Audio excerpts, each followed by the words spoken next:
नमस्कार मित्रों, कैसे हैं आप। आज रहीमदास जी के एक दोहे पर फिर हम चर्चा करेंगे। ये दोहा भाषा के ऊपर है। आजकल मैं देखता हूँ कि लोगों की भाषा, एक तो इंटरनेट के आ जाने के बाद लिखने की प्रक्रिया तो लगभग ख़त्म होती जा रही है। लोग लिखना भूल रहे हैं, बच्चे पत्र नहीं लिख सकते। संवाद की भाषा में भी बहुत ओछापन आ रहा है। एक सर्वे हुआ था, अहमदाबाद के किसी यूनिवर्सिटी के प्रोफेसर ने सर्वे किया था कि टीन एजर्स बच्चे स्कूलों में, और उसमें केवल लड़के ही नहीं, लड़कियां भी बहुत ज़्यादा गालियों का उपयोग करने लगी। भाषा हमारी सभ्यता की वाहक है। हमने बहुत मेहनत से अपनी भाषाओं को तैयार किया है।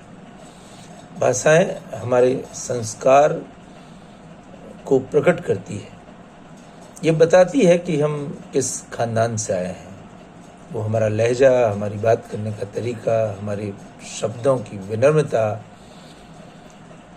धीरे धीरे धीरे समाज इन सब चीज़ों को गंभीरता से नहीं ले रहा है, और उसका दुष्परिणाम ये है कि जो मूल्य हमने रचे थे, बड़ों का आदर करना, बुजुर्गों के साथ प्रेम से बात करना, बच्चों के साथ प्रेम से बात करना, अपने गुरुओं के साथ आदरपूर्वक बात करना, वो सारे मूल्य धीरे धीरे धराशायी हो रहे हैं। उग्रता, व्यग्रता, क्रोध, घृणा, नफरत, ईर्ष्या, ये सब हमारी भाषा के अभिन्न अंग बनते जा रहे हैं। जबान निश्चित रूप से बोलने के लिए दी गई, मगर हमारी जबान कैसी होनी चाहिए वो हमें स्वयं तय करना है। रहीमदास जी ने बहुत पहले जबान को बावरी कहा था, और एक दोहा उन्होंने कहा कि रहीमन जिह्वा बावरी, कह गई सरग पताल, आपूं तो कहीं भीतर रही, जूती खात कपाल। रहीमन जिह्वा बावरी, बावरी पागल है, ये कहकर भीतर चली जाती है। शब्द जब जबान से निकलता है तो वो धनुष से निकले हुए बाण की तरह है, वो वापस नहीं आ सकता। हम चाहकर भी उस शब्द को वापस नहीं ले सकते। इसलिए बड़े बुजुर्ग कहते थे कि शब्दों को तोल तोल कर बोलो। पहले उसे अपने हृदय के अंदर तोलो और फिर उसे बोलो। कुछ लोग यूँ समझते हैं कि बोलना सहज क्रिया है और इसीलिए जो मन में आए बोल दिया। जबान देने का मतलब ये नहीं है कि जो मन में आए वो कह दिया। जबान देने का मतलब है कि हमें बोलना सीखना पड़ेगा, हमें अपनी जबान को बनाना पड़ेगा, उसके लिए अभ्यस्त होना पड़ेगा, उसके लिए अभ्यास करना पड़ेगा।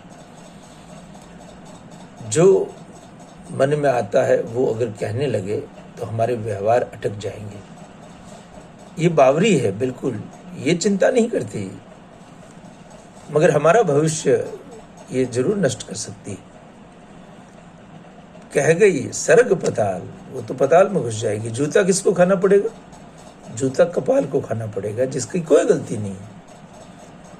पर यहाँ एक चीज और मैं कहना चाहता हूँ कि मस्तिष्क से जो विचार निकलते हैं, इसलिए शायद कुदरत ने ऐसा बनाया है कि जो जहाँ निर्माता है, विचारों का निर्माता है, उसी को पीटो, ताकि ऐसे गंदे विचार, ऐसे गंदे शब्द वो जबान से न निकलें। कई लोग बोलते हैं तो आश्चर्य होता है कि इनके जबान और दिमाग के बीच की कनेक्टिविटी शायद लूज हो गई है, और इसीलिए ये सार्वजनिक रूप से ऐसा बोल सकते हैं।